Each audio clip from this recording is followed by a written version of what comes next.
નમઃ શિવાય. શિવ મહાપુરાણ ઉમા સંહિતા અધ્યાય 37 મનુ વંશ વર્ણન. સૂતજી બોલ્યા, મનુની નાસિકા દ્વારા એક બાળક પેદા થયો જેનું નામ ઈક્ષ્વાકુ હતું. જેના 100 પુત્રો થયા. એમાં જે મોટો હતો એનું નામ વિકુક્ષી હતું. તે અયોધ્યાનો રાજા હતો. આ રાજા એકવાર પોતાના પિતાના શ્રાદ્ધને માટે શિકાર કરવા માટે વનમાં ગયો. રસ્તામાં આવતા એક સસલાને તેણે પકડ્યું અને ખાઈ ગયો.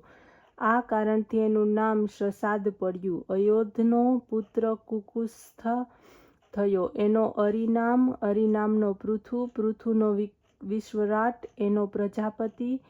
ઇન્દ્રનો પુત્ર યુગ્નાશ્વ, એનો કુવલાક્ષ. ઇન્દ્રનો પુત્ર યુવનાક્ષ દ્વારા પ્રજાપતિ શ્રાવ થયા, જેમણે શ્રાવસ્તી નામની નગરી વસાવી. કુવલાક્ષના 100 પુત્રો થયા. કુવલાક્ષ પોતાનું રાજ્ય પુત્રોને સોંપીને સ્વયં વનમાં ગયા. માર્ગમાં ઉત્તમ મુનિ મળ્યા. તેમણે કહ્યું કે, હે રાજન, આપ તો આ સમયે ધર્મપૂર્વક પ્રજાપાલન કરતા રાજ્ય કરો છો. વનમાં ન જાઓ. મારા આશ્રમની પાસે જ મહાપરાક્રમી ધુંધ દાનવ છે. તે ઉગ્ર તપસ્યા કરીને લોકોનો વિનાશ કરવાની ઈચ્છા રાખે છે. આપ જ જઈને આ દૈત્યને મારો. એના મૃત્યુથી લોકોનું કલ્યાણ થશે. આ સાંભળીને એ રાજાએ પોતાના પુત્રને કુવલાક્ષને અર્પણ કરતા કહ્યું કે, હે મહાત્મા, હું તો વસ્ત્રનો ત્યાગ કરી ચૂક્યો છું. મારો પુત્ર આપને અર્પણ કરું છું. એ દૈત્ય ધુંધને જરૂરથી મારી નાખશે. આટલું કહીને રાજા વનમાં ચાલ્યો ગયો. ભગવાન વિષ્ણુ કુવલાક્ષમાં તેજ દ્વારા પ્રવિષ્ટ થયા. આ જ કુવલાક્ષ ઘણા બધા લોકોને સાથે લઈને ધુંધને મારવાને માટે ઉત્તમ મુનિની સાથે વનમાં પહોંચ્યા. ધુંધે તેમને આવતા જોઈને ક્રોધ કરીને મુખમાંથી અગ્નિ પ્રગટ કર્યો, જેનાથી કુવલાક્ષના સાથી પુરુષોને ભસ્મ કરી દેવામાં આવ્યા. એમાં કેવળ 3 જ બચ્યા. કુવલાક્ષ ત્યારે જલ્દી એમની પાસે પહોંચ્યા. પોતાના અગ્નિ બાણ દ્વારા તેમને મહાપરાક્રમથી એનો વધ કર્યો. ઉતકે એ જોયું. અક્ષય ધન પ્રાપ્તિનું એમને વરદાન આપ્યું અને કહ્યું કે, હે રાજન, તમને કોઈ પણ પરાજિત નહીં કરી શકે. એના બાકીના 3 પુત્રોમાં દ્રઢાક્ષ શ્રેષ્ઠ નીકળ્યો. દ્રઢાક્ષનો દસ્વ, દસ્વનો નિકુંભ, તેનો સહસ્ત્રાક્ષ, તેનો કૃશાશ્વ તેમજ હેમવતી કન્યા થઈ. એનો પુત્ર પ્રસેનજીત થયો. આગળ જતા પ્રસેનજીતે પોતાની પત્નીને શાપ આપ્યો ત્યારે તે બહુદા નામની નદી થઈ ગઈ. પુરુકુશવતના પુત્ર ત્રયઋણી, તેના સત્યવ્રત, એણે કોઈકના વિવાહમાં મંત્રોના વિઘ્ન ઊભું કરીને એમની સ્ત્રીને હરી લીધી. એથી પિતાએ એને અધર્મી સમજીને ત્યાગ કર્યો. ત્યારે તેણે કહ્યું કે, પિતાજી, હું ક્યાં જાઉં? પિતાએ કહ્યું કે, જા, ચાંડાલોમાં જઈને નિવાસ કર. પિતાના કહેવાથી તે ચાંડાલોમાં રહેવા લાગ્યો. આ અધર્મને લીધે ઇન્દ્રે 12 વર્ષો સુધી વરસાદ ન વરસાવ્યો. એ પછી મહર્ષિ વિશ્વામિત્ર પત્નીનો ત્યાગ કરીને સમુદ્રના કિનારે પહોંચ્યા. ત્યાં તપ કરવા લાગ્યા. એમની પત્ની પોતાના પુત્રનું ગળું બાંધીને 100 ગાયોના બદલામાં એમને વેચી આવી. સત્યવ્રતે એને છોડાવ્યો અને એમનું પાલન પોષણ કરવા લાગ્યા. ગળું બાંધવાને લીધે એમનું નામ ગાલવ પડ્યું. એ નામે તેઓ પ્રસિદ્ધ થયા. અધ્યાય 38 સગર સુધીના રાજાઓ.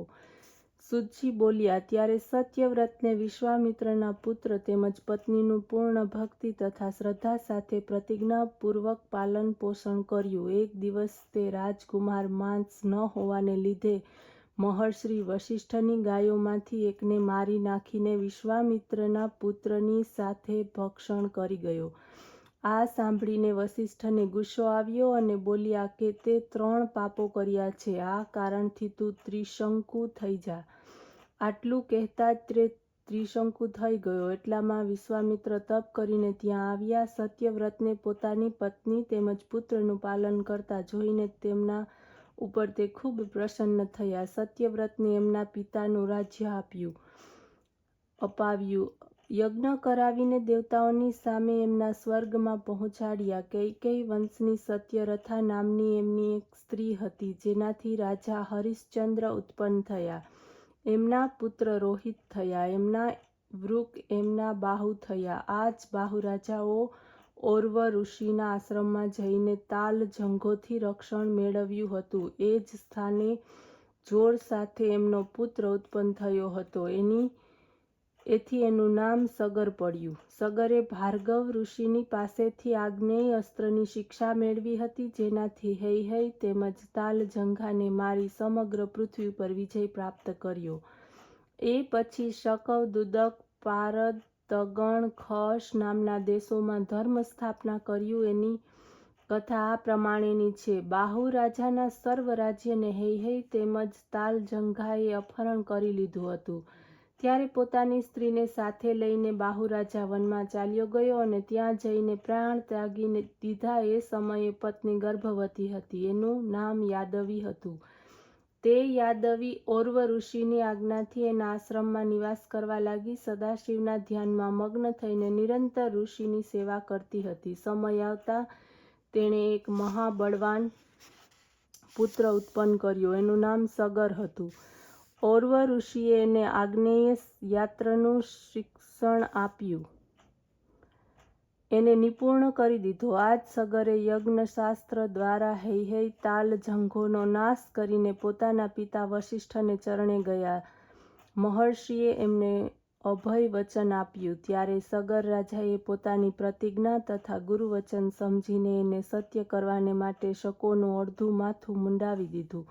યવત તથા કંબોજોનું આખું માથું મુંડાવી દીધું. પારદ તેમજ પાલવની દાઢી મૂછ રાખીને પછી બધાને છોડી દીધા. એ પછી અશ્વમેઘ યજ્ઞની રચના કરી, જેમાં સંસ્કાર દ્વારા ઘોડાને પવિત્ર કરવામાં આવ્યો અને તે પછી તેને છોડી મૂકવામાં આવ્યો. ઇન્દ્ર ઘોડો પકડીને પૃથ્વીની નીચે પાતાળ લોકમાં ગયા.